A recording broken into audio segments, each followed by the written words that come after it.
안녕하세요. 에듀테이너입니다. 이번 시간에는 레코멘데이션, 추천 분석에 대해서 학습하겠습니다.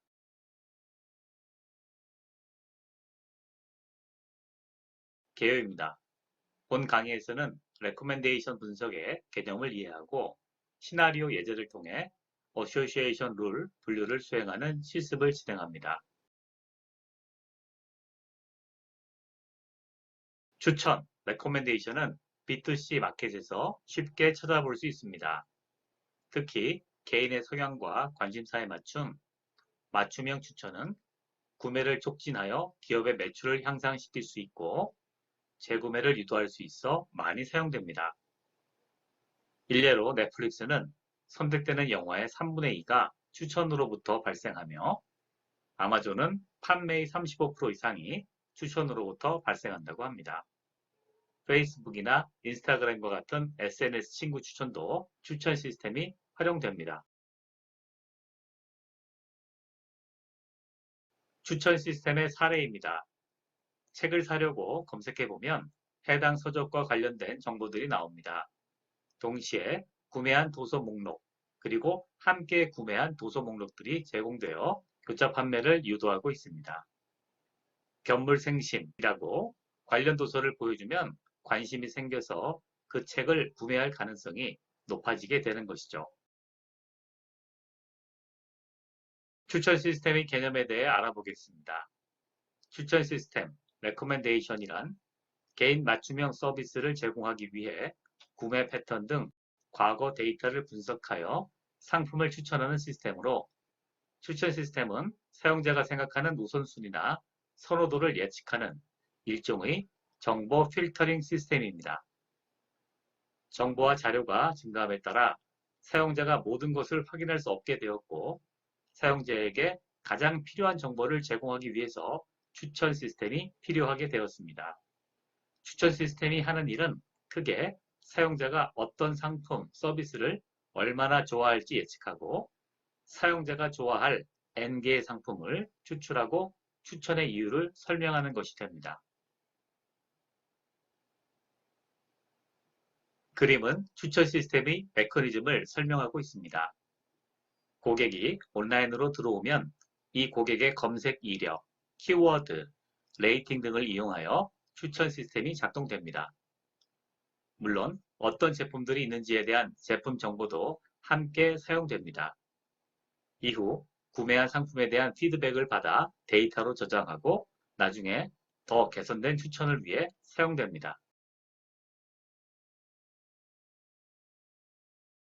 필터링에 기반한 추천 시스템이 돌아가는 내부 모델은 크게 두 가지로 나누어집니다. 아이템의 특성을 기반하여 추천하는 컨텐트 베이스드 필터링과 사용자 혹은 아이템의 선호, 판매 패턴을 분석하여 추천하는 협업 필터링이 그것입니다. 이 중 협업 필터링, 콜래버러티브 필터링은 많은 사용자들로부터 얻은 기호 정보, 테이스트 인포메이션에 따라 사용자들의 관심사들을 자동적으로 예측하게 해주는 방법으로 아이템 베이스드와 유저 베이스드로 구분됩니다. 추천 시스템은 수집되는 정보에 따라 explicit 스타일과 implicit 스타일로 분류됩니다. explicit 스타일은 점수를 1점, 2점, 5점 이런 식으로 수치값을 직접 피드백 받는 스타일이고 implicit 스타일은 간접적으로 아이템에 대한 고객의 호감도를 유추하는 것입니다. 구매를 하였다거나 스트리밍 서비스를 90% 이상 이용했다거나 이렇게 하면 만족했다는 의미로 해석하는 것입니다. 추천 시스템은 또한 사용되는 알고리즘에 따라 장바구니 분석으로 유명한 어소시에이션 룰, 아이템의 특성을 기반하여 추천하는 컨텐트 베이스드 필터링, 그리고 사용자 또는 아이템의 선호, 판매 패턴을 분석하여 추천하는 협업 필터링으로 구분됩니다. 이 중 협업 필터링, 콜래버러티브 필터링은 많은 사용자들로부터 얻은 기호 정보에 따라 사용자들의 관심사들을 자동적으로 예측하게 해주는 방법으로 아이템 베이스드와 유저 베이스드로 구분됩니다. 또한 ALS라는 매트릭스 팩토라이제이션 방법도 협업 필터링의 한 형태입니다.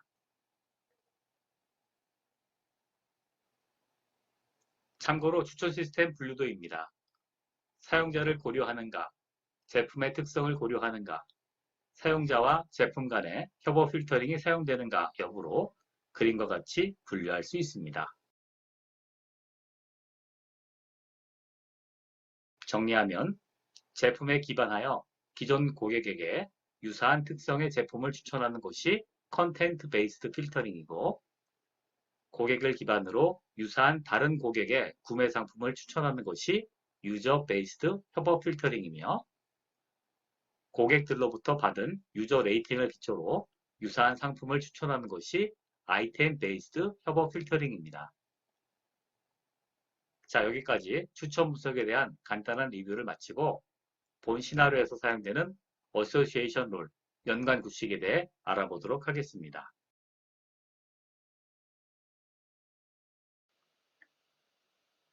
연관 분석은 대규모 데이터 항목들 간의 유용한 연관성인 연관 규칙, 어소시에이션 룰을 찾아내는 분석 방법입니다.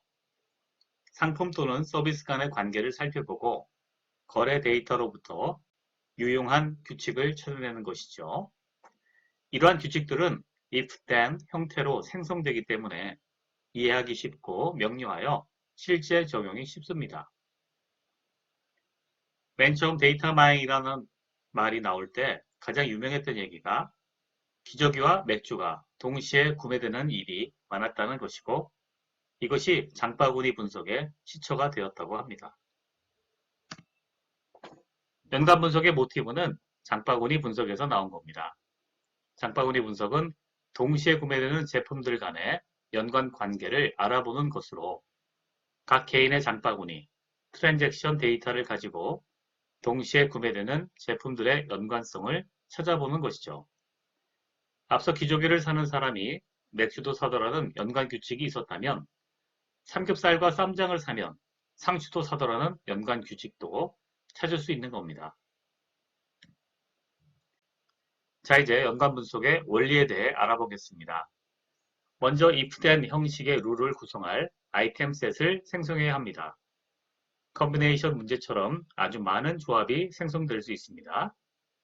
다음으로 if에 해당하는 선행, antecedent와 then에 해당하는 후행, consequent를 구성하여 후보 규칙 룰을 생성합니다. 여기서 하나의 제약이 있는데, 선행 아이템 셋과 후행 아이템 셋은 공통 항목이 없어야 합니다. 집합용어로는 서로 소가되어야 하는 거죠. 아이템 셋보다 더 많은 후보 규칙들이 생성되는데, 이러한 후보 규칙들 중에 쓸만한 규칙, 즉 연관성이 강한 규칙을 추려내는 것이 연관 분석의 방법입니다. 예제를 한번 보겠습니다. 오른편에 장바구니 구매 목록이 10개 있습니다. 여기서 if에 해당하는 선행 아이템 셋은 삼겹살 쌈장이고, then에 해당하는 후행 아이템 셋은 상추입니다. 이 얘기는 삼겹살과 쌈장을 사면 상추도 살 가능성이 크다는 뭔가 이런 느낌적인 느낌인데, 데이터를 보니 구매번호 1번, 3번, 그리고 9번 세 곳에서 삼겹살, 쌈장, 상추가 들어있었습니다. 10개 중에 3개니까 30%가 되는 거죠. 그런데 여기서 룰, 규칙의 후보는 너무 많아집니다. 그리고 후보 규칙을 만들 때 미리 효율적인 방안을 마련해 놓아야 합니다. 그것이 바로 연관 규칙의 지표입니다. 연관 분석의 주요 지표로는 서포트, 콘피던스, 리프트가 있습니다. 서포트는 지지도라고 불리며 X와 Y의 발생 확률을 의미합니다. 이것이 너무 작으면 분석의 의미가 없기 때문에 분석 시 미니멈 서포트 값을 지정합니다. confidence, 신뢰도는 조건부 확률에 해당하는 것으로 X를 구매한 사람이 Y를 구매할 확률을 의미합니다. 신뢰도 값도 너무 작으면 의미가 없기 때문에 분석 시 미니멈 값을 지정합니다. 이 신뢰도 값을 Y의 서포트 값으로 나누면 향상도, 리프트가 됩니다. 이 의미는 X를 구매한 사람이 Y를 구매할 확률과 그냥 Y를 구매할 확률을 비교하는 것으로, 이 리프트 값이 1보다 클 때에만 연관 규칙으로 관심을 가지게 되고, 이 값이 클수록 규칙으로서 의미가 있습니다. 지표값을 통해 연간 분석의 규칙을 선정하게 되는데 먼저 분석의 효율성 차원에서 최소 지지도와 최소 신뢰도 값을 지정합니다. 케이스가 너무 작아도 규칙을 뽑아낼 의미가 없고 신뢰도가 너무 작아도 역시 의미가 없기 때문입니다. 연관 규칙의 유효성 차원에서 신뢰도는 웬만큼 커야 하고 특히 향상도, 리프트는 1보다 커야 합니다. 그래야 교차 판매의 기회가 생기는 것이니까요. 앞서 살펴본 예제를 사용하여 지표값을 계산해 보겠습니다. 삼겹살과 쌈장의 서포트는 0.3, 상추의 서포트는 0.4이고 삼겹살, 쌈장, 상추의 서포트는 0.3입니다. 오른쪽 데이터에서 발현 개수를 10으로 나누면 되죠. 컨피던스 보겠습니다. 컨피던스는 조건부 확률입니다. 삼겹살과 쌈장을 구매한 사람이 상추를 구매할 확률은 0.3을 0.3으로 나누게 되니 1이 됩니다. 자, 이제 대망의 리프트 향상도입니다. 베이지의 사후 확률 개념과 같은 리프트 값은 컨피던스 값과 서포트 값의 비율입니다. 그러므로 1 나누기 0.4 해서 2.5가 됩니다. 이것은 삼겹살과 쌈장을 산 고객이 상추를 살 가능성이 그냥 상추를 살 가능성보다 2.5배 리프트 향상된다는 것을 의미하게 되고 유효성 있는 연관 규칙이 됩니다. 연간 분석의 활용 분야는 교차 판매가 가능한 모든 영역이 되겠습니다. 매장의 상품 배치 및 고객 동선의 설계에도 응용할 수 있고 인터넷 매장의 웹페이지 설계에 응용할 수 있습니다. 그리고 또한 교차 판매를 위한 실시간 추천에도 활용될 수 있습니다. 참고로 연관 분석의 알고리즘은 모든 항목을 전부 검색하는 브루트 폴스 어프로치, 이를 개선하여 후보를 줄여서 최적화하는 A 프라이오리 알고리즘, 그리고 A 프라이오리 알고리즘을 개선한 FP 그로스 알고리즘이 있습니다. 두 알고리즘은 동일한 결과를 내며 속도는 FP 그로스가 빠릅니다. FP 그로스 알고리즘은 DB 스캔의 횟수를 2번으로 줄여서 A 프라이오리 알고리즘과 동일한 결과를 더욱 빨리 구할 수 있습니다. 첫 번째 DB 스캔에서 각 아이템의 빈발도를 구하고 두 번째 DB 스캔을 통해 미니멈 서포트보다 높은 아이템들을 역순으로 정렬하여 frequent pattern tree를 형성합니다. FP 그로스 구성의 예제입니다. 트랜잭션 ID 1번부터 하나씩 진행하면서 트리를 키워나갑니다. 여기서 트랜잭션 내 아이템은 소팅되어 있습니다. TID 1번부터 10번까지 하나씩 다 적용하면 오른쪽과 같은 최종적인 트리가 형성이 됩니다. 트리만 보면 서포트 값을 바로 알아낼 수 있는 거죠. 그래서 이 FP 크로스한 이 frequent pattern 트리를 가지고 이 지표값을 계산할 수 있는 겁니다. 시나리오 예제입니다. K마트 경영혁신 부서의 특채된 제페토는 매출 확대를 위한 기획안으로 방문 고객에 대한 교차 판매를 유도하여 매출을 확대키로 하였습니다. 카테고리별 추천을 하기 위해 2개 이상의 카테고리를 구매하는 고객들의 구매 패턴을 분석하여 마케팅에 활용하려고 합니다. 분석 결과를 이용하여 온라인몰에 노출할 때는 제품 상세 하단에 함께 구매되는 카테고리를 노출하고 오프라인몰 디스플레이 시에도 고객의 동선을 고려하여 함께 구매되는 카테고리를 가깝게 디스플레이하고자 합니다. 분석의 목표는 구매 데이터를 기초로 장바구니 분석을 수행하여 연관 규칙을 찾아내는 것입니다. 당장은 K마트의 데이터가 없으니 사선책으로 유사 경쟁업체의 데이터를 사용하여 분석에 활용하기로 합니다. 분석 프로젝트를 통해 연관성이 높은 제품들을 찾아내고 상품 디스플레이 시 고객의 동선을 고려하여 함께 구매되는 카테고리를 가깝게 디스플레이할 계획입니다. 데이터는 브라이틱스 튜토리얼에 제공된 고객 구매 데이터를 사용합니다. 이 데이터는 특정 기간 고객의 구매 데이터를 전처리하여 묶어놓은 것입니다. 카테고리 1은 대분류, 카테고리 2는 중분류를 의미하며 본 분석에서는 카테고리 2를 기준으로 분석을 수행합니다. 데이터가 준비가 되었으니 이제 본격적인 분석 작업에 들어갑니다. 브라이틱스 AI를 사용하여 데이터 분석 및 모델링을 수행합니다. 데이터를 로드하고 동일 기간 내 중복 데이터를 제거합니다. 또한 어소시에이션 분석에 무의미한 단일 제품 구매 데이터도 제거합니다. 전처리가 수행된 후 어소시에이션 분석 함수를 실행합니다. 이때 인풋 옵션으로 입력 데이터 형식에 적합한 유저 싱글 아이템 형식을 선택합니다. 자세한 분석 결과는 모델 실습에서 다루도록 하겠습니다.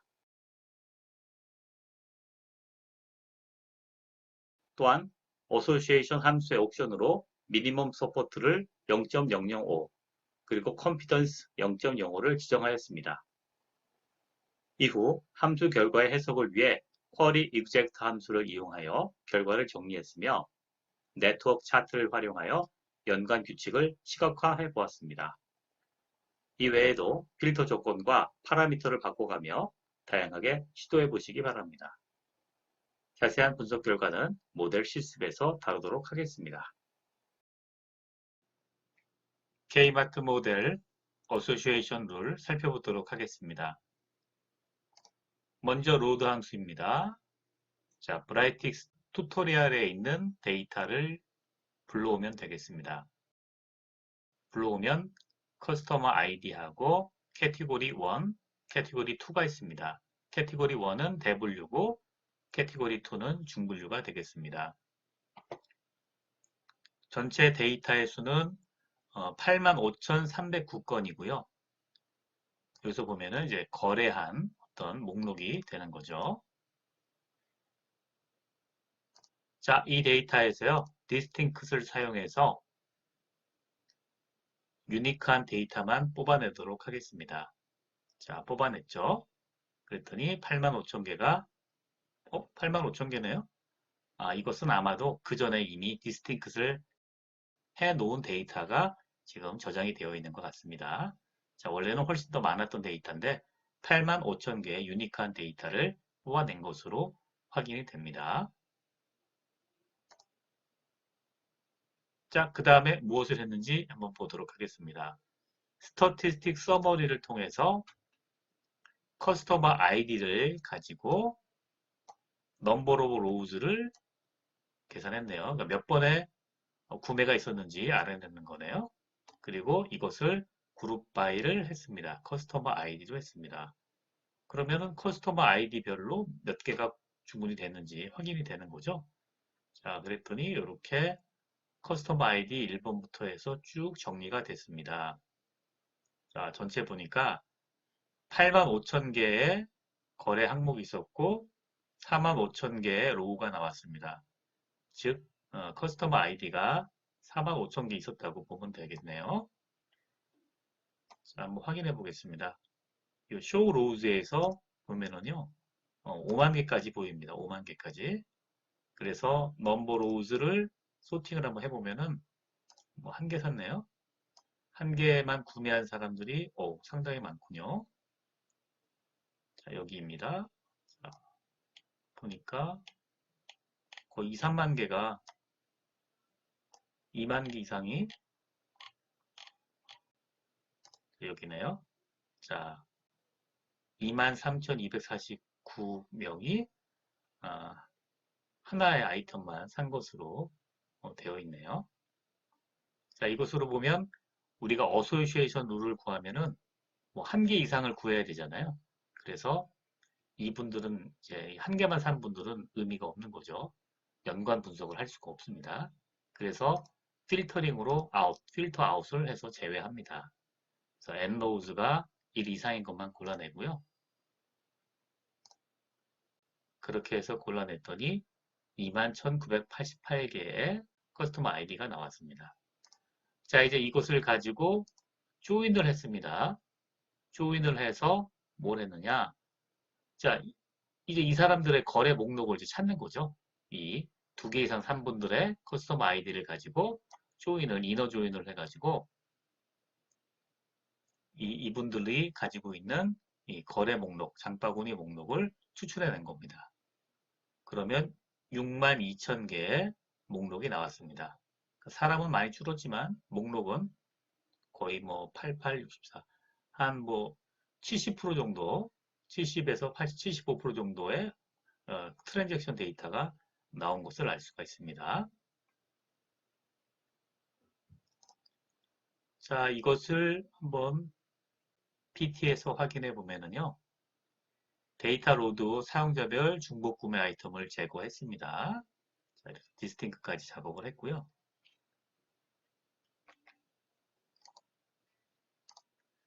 자, 그 다음에 어소시에이션 룰을 사용하기 위해서 2번 이상 출연한 사용자만, 그러니까 2개 이상 구매한 사용자만 추출하는 거죠. 그 다음에 이너 조인을 했습니다. 자, 이렇게 작업을 했고요. 그 다음에 이제 어소시에이션 룰을 가지고 작업을 하면 되는데요. 근데 재밌게도 요 밑에 보면 쿼리 함수를 잘 쓰는 분은 쿼리 함수를 가지고 이 단계를 distinct, static summary, filter, join까지를 한 단계로 줄일 수가 있습니다. 어떻게 하냐면 여기 나와 있는 것처럼 하면 되죠. 그러니까 쿼리를 써서 이렇게 select customer ID 하고 이렇게 작업을 하면은 쉽게 작업을 할 수 있다고 합니다. 저도 이 쿼리는 잘 몰라서 모르는데 쿼리 잘하는 분이 이렇게 짰습니다. 자, 한번 보도록 하겠습니다. 자, 쿼리를 보면은요. 쿼리 그대로 짰어요.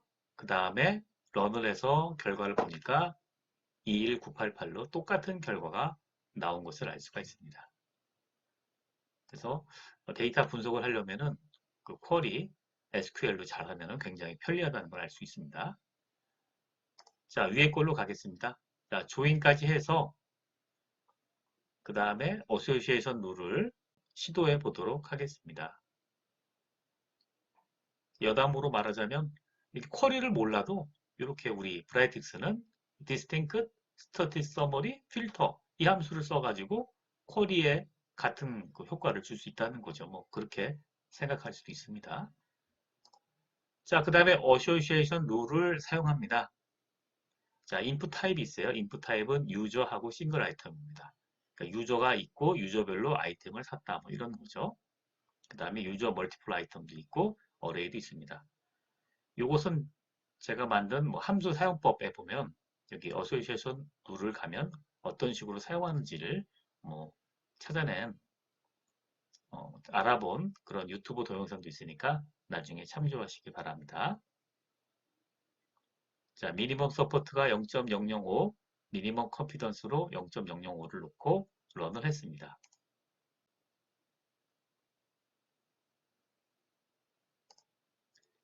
자, 런이 됐고요. 이제 antecedent consequent로 해서 서포트, 컨피던스, 리프트, 그리고 컨비션 값까지 계산을 해냈습니다. 자, 이제 어소시에이션 룰로 연관 규칙을 이제 만들어냈고요. 그 다음에 이제 연관 규칙 만들어내는 거는 뭐 편한데, 그 다음에 오히려 그 분석 결과에 대한 사후 분석이 더 많이 걸리는 것 같아요. 그래서 이제 서포트, 컨피던스, 리프트 값까지 계산했는데, 이 가운데에서 이제 어떤 것이 과연 의미가 있는 연관 규칙이냐, 이런 것들은 이제 분석가가 또 여기에 딥다이브 해가지고 매달려서 의미 있는 것들을 찾아내야 됩니다. 자, 쿼리를 썼습니다. 쿼리를 써서 뭘 했냐면은 여기는 이제 엔티스턴트하고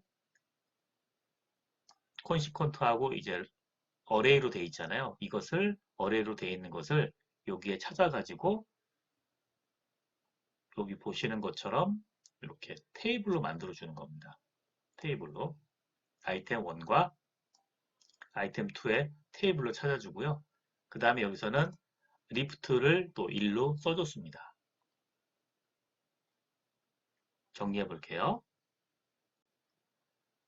어셔에이션 룰로 나왔습니다. 뭐 어레이가 이렇게 나와 있죠? 어레이가 나와 있고, 룰이 어레이로 나와 있고, 그 다음에 지표 값들이 나와 있습니다. 자, 이것을 가지고 이제 네트워크 차트나 이런 것으로 또 비주얼라이즈 하기 위해서, 또 용이하게 보기 위해서 이렇게 쿼리를 써주는 겁니다. 쿼리를 써서 작업을 하면은 이제 네트워크 차트나 이런 것들을 그릴 수가 있습니다.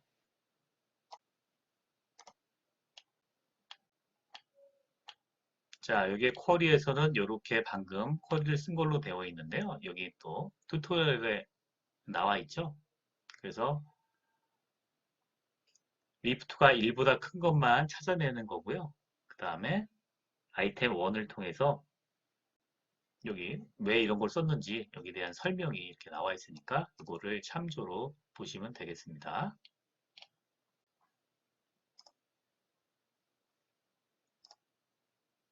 자, 그렇게 해서 테이블로 해서 룰이 256개가 나왔고요. 이렇게 룰을 네트워크 차트로 그린 것이 나와 있습니다.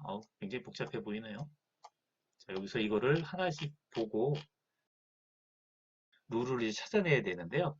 이 상태에서 룰을 찾기는 어려울 수 있어요. 그래서 필터 조건을 더 써가지고 여기에서 또 추려낼 수가 있습니다. 뭐 아이템 1이 맨즈 클로징이겠죠? 맨즈 C로 시작되는 거 있는 거 찾아봐라. 그래서 OK를 해서 보면은 여기 나와 있는 것처럼 52개로 줄였죠. 그래서 크게 볼까요? 크게 보면 여기에서 맨즈 클로징과 관계가 있는 건 뭐냐 이런 것도 알 수가 있고요. 그 다음에 워먼드 맨즈 클로징 있었네요. 워먼즈 클로징이 뭐냐 라고 알 수가 있습니다. 뭐 세제도 많이 사고 뭐 이런 작업을 하고 있네요. 세제도 있고 뭐 여러 가지가 있습니다. 맨즈 클로징에는 뭐 비디오 사운드도 있고 그렇게 남자와 여자가 조금 다른 경향이 있나요? 뭐 그런 것도 찾을 수가 있을 것 같습니다. 자, 이런 식으로 해서 쿼리 이그젝터를 해서 여기 필터 밑에도 또 있네요. 여기는 이제 또 리프트가 1.5보다 큰 것만 또 찾았습니다. 그러면 34개만 더 찾아졌네요. 이런 식으로 해서 이 필터라는 걸 사용해서 어소시에이션 룰 자체가 어떤 명확한 인과관계가 있는 걸 찾는 것이 아니고 이 룰을 써서 나온 값을 가지고 리프트, 컨피던스 값들을 가지고 이제 필터를 함수를 써서 정말 의미 있는 거를 분석가가 포스트 프로세스를 통해서 찾아내야 된다는 그런 작업이 남아있는 겁니다. 굉장히 재미있는 작업이 남아있는 거죠. 네, 이거는 뭐 직접 한번 해보시기 바라겠습니다. 자, 이상으로 설명을 마칩니다. 감사합니다.